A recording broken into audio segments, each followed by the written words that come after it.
ನಟ ದಿಲೀಪ್ ರಾಜ್ಗೆ ಕಲಾವಿದರು ಕಣ್ಣೀರ ವಿದಾಯ ಹೇಳ್ತಾ ಇದ್ದಾರೆ. ಚಿತ್ರರಂಗದಲ್ಲಿ ಹಲವು ವರ್ಷಗಳಿಂದ ಖ್ಯಾತಿ ಪಡೆದಿದ್ದಂತಹ ನಟ ದಿಲೀಪ್ ರಾಜ್ ಅವರು ಇನ್ನಿಲ್ಲ. ಮತ್ತೊಂದು ಕಡೆ ಅವರ ಅಂತ್ಯ ಸಂಸ್ಕಾರಕ್ಕೆ ಸಕಲ ಸಿದ್ಧತೆಗಳು ನಡೀತಾ ಇದೆ. ನೆಚ್ಚಿನ ಫಾರ್ಮ್ ಹೌಸ್ನಲ್ಲಿ ದಿಲೀಪ್ ಅಂತಿಮ ವಿಧಿವಿಧಾನ ಜರುಗಲಿದೆ. ನೇನು ಎಲ್ಲ ರೀತಿಯಾದಂಥ ಸಿದ್ಧತೆಗಳನ್ನು ಮಾಡಿಕೊಳ್ಳಲಾಗ್ತಾ ಇದೆ.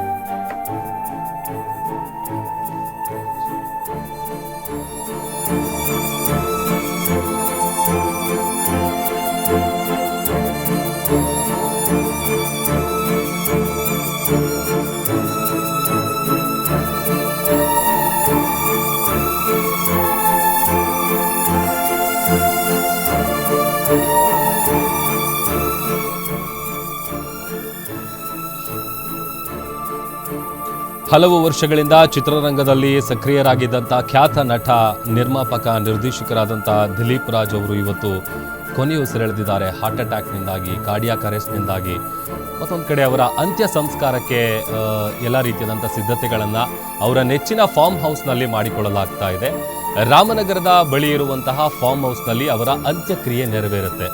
ಲಿಂಗಾಯತ ಸಂಪ್ರದಾಯದಂತೆ ಅಂತಿಮ ವಿಧಿವಿಧಾನ ಜರುಗಿಸೋದಕ್ಕೆ ಕುಟುಂಬಸ್ಥರು ಎಲ್ಲ ರೀತಿಯಾದಂಥ ಸಿದ್ಧತೆಗಳನ್ನು ಮಾಡಿಕೊಳ್ತಾ ಇದ್ದಾರೆ. ಮತ್ತೊಂದು ಕಡೆ ಪತ್ನಿ, ಇಬ್ಬರು ಮಕ್ಕಳನ್ನು ಅಗಲಿದ್ದಾರೆ ನಟ ದಿಲೀಪ್ ರಾಜ್ ಅವರು. ಹೃದಯಾಘಾತದಿಂದಾಗಿ ಅವರು ಎಳೆದಿರೋದು.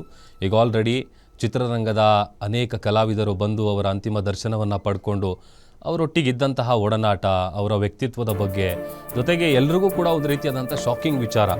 ಯಾರಿಗೂ ಆರಂಭದಲ್ಲಿ ನಂಬೋದಕ್ಕೆ ಬಹಳ ಕಷ್ಟ ಆಗ್ತಿತ್ತು. ಯಾಕಂತಂದರೆ ಅಷ್ಟು ಫಿಟ್ ಆ್ಯಂಡ್ ಫೈನ್ ಆಗಿದ್ದಂಥ ವ್ಯಕ್ತಿ ಇವತ್ತಿಲ್ಲ ಅಂತ ಅಂದರೆ, ಅದು ಕೂಡ ಇಷ್ಟು ಚಿಕ್ಕ ವಯಸ್ಸಿಗೆ ನಮ್ಮನ್ನೆಲ್ಲ ಬಿಟ್ಟು ಹೋಗ್ತಾರೆ ಅಂತೇಳಿ ಬಹುಶಃ ಯಾರೂ ಕೂಡ ಭಾವಿಸಿರಲಿಲ್ಲ. ಆಮೇಲೆ ಆರಂಭದಿಂದಲೂ ಕೂಡ ಚಿತ್ರರಂಗಕ್ಕೆ ಅವ್ರು ಬಂದಂಥ ಸಂದರ್ಭದಲ್ಲಿ ಎಷ್ಟು ಸ್ಟ್ರಗಲ್ ಪಟ್ಟಿದ್ರು, ಯಾವ ರೀತಿಯಾಗಿ ಒಂದೊಂದೇ ಮೆಟ್ಟಿಲುಗಳನ್ನು ಹತ್ಕೊಂಡು ಇವತ್ತು ಈ ಸ್ಟೇಜಿಗೆ ಅವರು ಬಂದಿದ್ರು ಅಂತೇಳಿ ಅವರ ಜೊತೆಗೆ ಆ್ಯಕ್ಟ್ ಮಾಡಿದಂತಹ ಸಹ ನಟರಾಗಿರ್ಬೋದು ಅಥವಾ ಅವ್ರ ಜೊತೆ ಕೆಲಸ ಮಾಡಿದಂಥವರಿಗೆ ಪ್ರತಿಯೊಬ್ಬರಿಗೂ ಕೂಡ ಅವರ ಕಷ್ಟಗಳು ಗೊತ್ತಿದೆ. ಯಾಕಂತಂದರೆ ಇಷ್ಟು ಫಿಟ್ ಆ್ಯಂಡ್ ಫೈನ್ ಆಗಿದ್ದಂಥ ವ್ಯಕ್ತಿ ಇವತ್ತು ಹೃದಯಾಘಾತದಿಂದ ಮೃತಪಡ್ತಾರೆ ಅಂತ ಅಂದರೆ ನಿಜಕ್ಕೂ ಕೂಡ ಅದನ್ನು ಡೈಜೆಸ್ಟ್ ಮಾಡ್ಕೊಳ್ಳೋದು ಬಹಳ ಕಷ್ಟ. ಈಗ ಆಲ್ರೆಡಿ ಅನೇಕ ಚಿತ್ರರಂಗದ ಕಲಾವಿದರೆಲ್ಲರೂ ಕೂಡ ಅವರ ಅಂತಿಮ ದರ್ಶನವನ್ನು ಪಡ್ಕೊಂಡು ಅವರೊಟ್ಟಿಗೆ ಕಳೆದಂತಹ ಕ್ಷಣಗಳ ಬಗ್ಗೆ ಮೆಲುಕು ಹಾಕ್ತಾಯಿದ್ರು. ಜೊತೆಗೆ ಭಾಳ ಸ್ಟ್ರಗಲ್ ಪಟ್ಟು ಅವರು ಈ ಒಂದು ಪೊಸಿಷನಿಗೆ ಬಂದಿರೋದು. ಆಮೇಲೆ ಹೇಳಿ ಕೇಳಿ ಚಿತ್ರರಂಗದಲ್ಲಿ ಒಂದು ತಮ್ಮದೇ ಆದಂಥ ಒಂದು ಚಾರ್ಮು ಅಥವಾ ತಮ್ಮದೇ ಆದಂಥ ಒಂದು ಅಭಿಮಾನಿ ಬಳಗವನ್ನು ಹೊಂದಬೇಕು, ಅಥವಾ ಕಲಾವಿದರು ಯಾವ ರೀತಿಯಾಗಿ ಕೇವಲ ಬಣ್ಣ ಹಚ್ಚೋದು ಎಷ್ಟು ಮುಖ್ಯನೋ ಅದ್ರ ಜೊತೆಗೆ ಅವರು ಆ್ಯಕ್ಟ್ ಮಾಡುವಂಥ ಸಂದರ್ಭದಲ್ಲಿ ಆ ಪರಕಾಯ ಪ್ರವೇಶ ಮಾಡಿ ನೋಡುಗರನ್ನು ತನ್ನತ್ತ ಸೆಳೆಯುವಂಥ ಒಂದು ಟ್ಯಾಲೆಂಟ್ ಇರುತ್ತಲ್ಲ, ಆ ಥರದ ಒಂದು ವ್ಯಕ್ತಿತ್ವ ಅವರದ್ದು. ಆಮೇಲೆ ಅವರು ಸ್ಕ್ರೀನ್ ಮೇಲೆ ಬಂದಾಗ ಹೆಂಗೆ ಸ್ಟ್ರಿಕ್ಟ್ ಆಗಿರ್ತಾರೆ, ಆಫ್ ಸ್ಕ್ರೀನ್ ಕೂಡ ಅದೇ ರೀತಿಯಾಗಿ ಭಾಳ ಸ್ಟ್ರಿಕ್ಟ್ ಆಗಿರ್ತಾಯಿದ್ರು. ಬಿಕಾಸ್ ಅವ್ರ ಜೊತೆ ಕೆಲಸ ಮಾಡಿದಂಥವ್ರು ಎಲ್ರಿಗೂ ಕೂಡ ಅದ್ರ ಬಗ್ಗೆ ಗೊತ್ತೇ ಇರುತ್ತೆ. ಈಗ ರಾಮನಗರ ಬಳಿ ಇರುವಂತಹ ಅವರ ನೆಚ್ಚಿನ ಫಾರ್ಮ್ ಹೌಸ್ ಏನಿದೆ, ಅಲ್ಲಿ ಈಗ ಸಕಲ ಸಿದ್ಧತೆಯನ್ನು ಮಾಡಿಕೊಳ್ಳಲಾಗ್ತಾ ಇದೆ. ಎಲ್ಲರೂ ಕೂಡ ಕಣ್ಣೀರ ವಿದಾಯ ಹೇಳ್ತಾ ಇದ್ದಾರೆ. ಅವರ ಅಂತ್ಯ ಸಂಸ್ಕಾರಕ್ಕೆ ಇನ್ನೇನು ಕೆಲವೇ ಕ್ಷಣಗಳಲ್ಲಿ ಅಂತ್ಯ ಸಂಸ್ಕಾರ ನೆರವೇರಿಸಲಾಗುತ್ತೆ. ಅವರ ಫಾರ್ಮ್ ಹೌಸ್ನಲ್ಲಿ ಎಲ್ಲ ರೀತಿಯಾದಂಥ ಸಿದ್ಧತೆಗಳನ್ನು ಕುಟುಂಬಸ್ಥರು ಮಾಡಿಕೊಂಡಿದ್ದಾರೆ. ಸದ್ಯ ಪತ್ನಿ, ಇಬ್ಬರು ಮಕ್ಕಳನ್ನು ಅಗಲಿದ್ದಾರೆ ದಿಲೀಪ್ ರಾಜ್ ಅವರು. ಒಂದು ರೀತಿ ಚಿತ್ರರಂಗಕ್ಕೆ ಬಹಳ ದೊಡ್ಡ ನಷ್ಟ. ಏಕೆಂತಂದರೆ ಅವರ ಅನೇಕ ಸಿನಿಮಾಗಳಾಗಿರ್ಬೋದು ಅಥವಾ ಧಾರಾವಾಹಿಗಳಾಗಿರ್ಬೋದು ಇತ್ತೀಚಿನ ದಿನಗಳಲ್ಲಿ ಅಂತೂ ಕಿರುತೆರೆಯ ಮನೆ ಮಾತಾಗಿದ್ರು.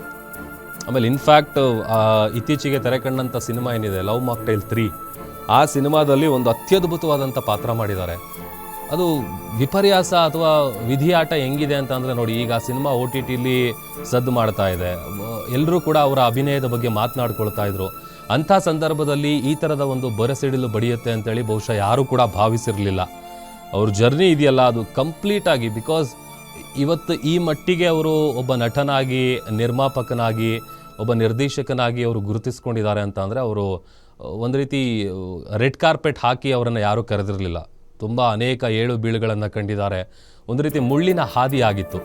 ಬಟ್ ಅದೆಲ್ಲವನ್ನು ಮೀರಿ ಅವರು ಈ ಥರದೊಂದು ಅತ್ಯದ್ಭುತವಾದಂಥ ಸ್ಥಾನಮಾನಕ್ಕೆ ಬಂದಿದ್ದರು. ಜೊತೆಗೆ ಅಪಾರ ಸಂಖ್ಯೆಯಲ್ಲಿ ಅಭಿಮಾನಿಗಳನ್ನು ಕೂಡ ಹೊಂದಿದ್ರು. ಆಮೇಲೆ ಇನ್ಫ್ಯಾಕ್ಟ್ ಎಲ್ರಿಗೂ ಕೂಡ ಇವತ್ತು ಒಂದು ರೀತಿ ಶಾಕಿಂಗ್ ವಿಚಾರ ಅದು. ಬಿಕಾಸ್ ಅಷ್ಟು ಯಾವುದೇ ಒಂದು ಬ್ಯಾಡ್ ಹ್ಯಾಬಿಟ್ಸ್ ಇಲ್ಲ ವ್ಯಕ್ತಿಗೆ, ಅಥವಾ ಜಿಮ್ಗೆಲ್ಲ ಹೋಗ್ತಾಯಿದ್ರು, ಎಷ್ಟು ಫಿಟ್ ಆ್ಯಂಡ್ ಫೈನ್ ಆಗಿದ್ದರು. ಬಟ್ ಅಂಥ ವ್ಯಕ್ತಿ ಹೃದಯಾಘಾತದಿಂದ ಇವತ್ತಿನಿಲ್ಲ ಅಂತ ಅಂದರೆ ನಿಜಕ್ಕೂ ಅದನ್ನು ಅವರ ಕುಟುಂಬಸ್ಥರಿಗೂ ಅಭಿಮಾನಿಗಳಿಗೂ ಕೂಡ ಅದನ್ನು ಅರಗಿಸ್ಕೊಳ್ಳೋದು ಬಹಳ ಕಷ್ಟ. ಈಗ ಆಲ್ರೆಡಿ ರಾಮನಗರ ಬಳಿ ಇರುವಂಥ ಫಾರ್ಮ್ ಹೌಸ್ನಲ್ಲಿ ಅಂತ್ಯಕ್ರಿಯೆಗೆ ಬೇಕಾದಂತಹ ಎಲ್ಲ ಸಿದ್ಧತೆಗಳು ನಡೀತಾ ಇದೆ. ಇನ್ನೇನು ಕೆಲವೇ ಕ್ಷಣಗಳಲ್ಲಿ ಅವರ ಪಾರ್ಥಿವ ಶರೀರವನ್ನು ಅಲ್ಲಿಗೆ ತೆಗೆದುಕೊಂಡು ಹೋಗಲಾಗುತ್ತೆ. ಅದಾದ ನಂತರದಲ್ಲಿ ಲಿಂಗಾಯತ ಸಂಪ್ರದಾಯದಂತೆ ಅಂತಿಮ ವಿಧಿವಿಧಾನವನ್ನು ನೆರವೇರಿಸಲಾಗುತ್ತೆ. ನಾವು ನೋಡ್ತಾ ಇದ್ದೀವಿ ನೋಡಿ, ಈಗೆಲ್ಲ ಸಿದ್ಧತೆಗಳನ್ನು ಮಾಡ್ಕೊಂಡಿದ್ದಾರೆ. ಅವ್ರ ಫಾರ್ಮ್ ಹೌಸ್ ಏನಿದೆ ಆ ಫಾರ್ಮ್ ಹೌಸ್ನ ದೃಶ್ಯಗಳನ್ನು ಗಮನಿಸ್ತಾ ಇದ್ದೀವಿ. ಅಲ್ಲೂ ಕೂಡ ಈಗ ಎಲ್ಲ ವ್ಯವಸ್ಥೆಯನ್ನು ಮಾಡ್ಕೊಂಡಿದ್ದಾರೆ. ಇನ್ನೇನು ಕೆಲವೇ ಕ್ಷಣಗಳಲ್ಲಿ ಅಂತ್ಯಕ್ರಿಯೆಯನ್ನು ನೆರವೇರಿಸಲಾಗುತ್ತೆ. ಅನೇಕ ಕಲಾವಿದರು ಅವ್ರ ಜೊತೆಗೆ ಕಳೆದಂತಹ ಸಮಯಗಳು, ಶೂಟಿಂಗ್ ಸೆಟ್ಟಲ್ಲಿ ಅವ್ರು ಹೆಂಗಿರ್ತಾಯಿದ್ರು, ಯಾವ ರೀತಿಯಾಗಿ ಮಾತನಾಡ್ತಾಯಿದ್ರು. ಆಮೇಲೆ ಅದೊಂದು ವಿಚಾರ ಯಾಕೆ ಅಂತಂದರೆ ನಟ ಪುನೀತ್ ರಾಜ್ಕುಮಾರ್ ಅವರಿಗೆ ಹೃದಯಾಘಾತ ಆದಂಥ ಸಂದರ್ಭದಲ್ಲಿ ಕೂಡ ಈ ವಿಚಾರ ಸಾಕಷ್ಟು ಚರ್ಚೆ ಆಗಿತ್ತು. ಅಷ್ಟು ಫಿಟ್ ಆ್ಯಂಡ್ ಫೈನ್ ಆಗಿರುವಂಥ ವ್ಯಕ್ತಿಗಳಲ್ಲೇ ಹಾರ್ಟ್ ಅಟ್ಯಾಕ್ ಯಾಕಾಗುತ್ತೆ? ಬಿಕಾಸ್ ಸಾಕಷ್ಟು ಚರ್ಚೆಗಳು ಕೂಡ ಹುಟ್ಕೊಳ್ಳುತ್ತೆ ಸಹಜವಾಗಿ.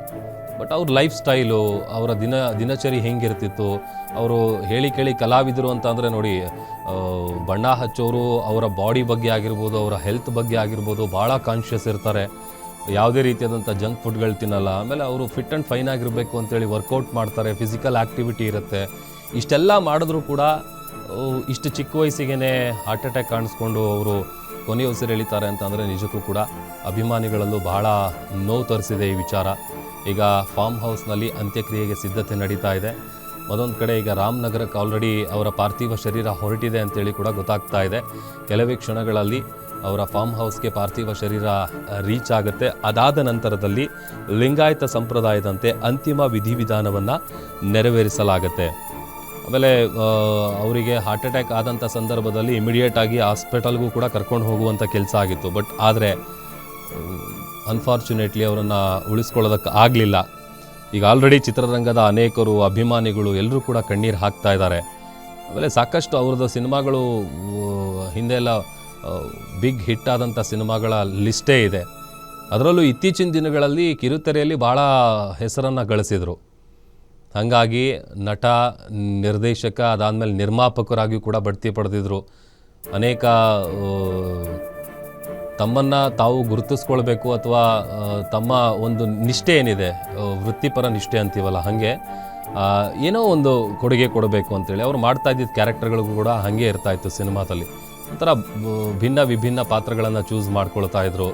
ಅದರಲ್ಲಿ ಇತ್ತೀಚೆಗೆ ನಾ ಹೇಳ್ತಾ ಇದ್ದಲ್ಲ, ಲವ್ ಮಾಕ್ಟೈಲ್ 3, ಅದು ಲವ್ ಮಾಕ್ಟೈಲ್ 1, 2 ಅದಾದಮೇಲೆ 3ಯಲ್ಲಿ ಈ ಥರದೊಂದು ಅತ್ಯದ್ಭುತ ಪಾತ್ರ ಮಾಡಿದ್ದಾರೆ ಅಂತೇಳಿ ಅವ್ರ ಬಗ್ಗೆ ಎಲ್ಲರೂ ಕೂಡ ಮಾತನಾಡ್ಕೊಳ್ತಾ ಇದ್ರು. ಬಿಕಾಸ್ OTTಯಲ್ಲಿ ಕೂಡ ಇವ್ರ ಪಾತ್ರದ ಬಗ್ಗೆನೇ ಹೆಚ್ಚು ಚರ್ಚೆ ಆಗ್ತಾಯಿತ್ತು. ಅಂಥ ಸಂದರ್ಭದಲ್ಲಿ ಇವರಿನ್ನಿಲ್ಲ ಅನ್ನುವಂಥ ಸುದ್ದಿ ಕೇಳಿ ನಿಜಕ್ಕೂ ಅಭಿಮಾನಿಗಳಲ್ಲಿ ಭಾಳ ನೋವನ್ನು ಉಂಟು ಮಾಡಿದೆ.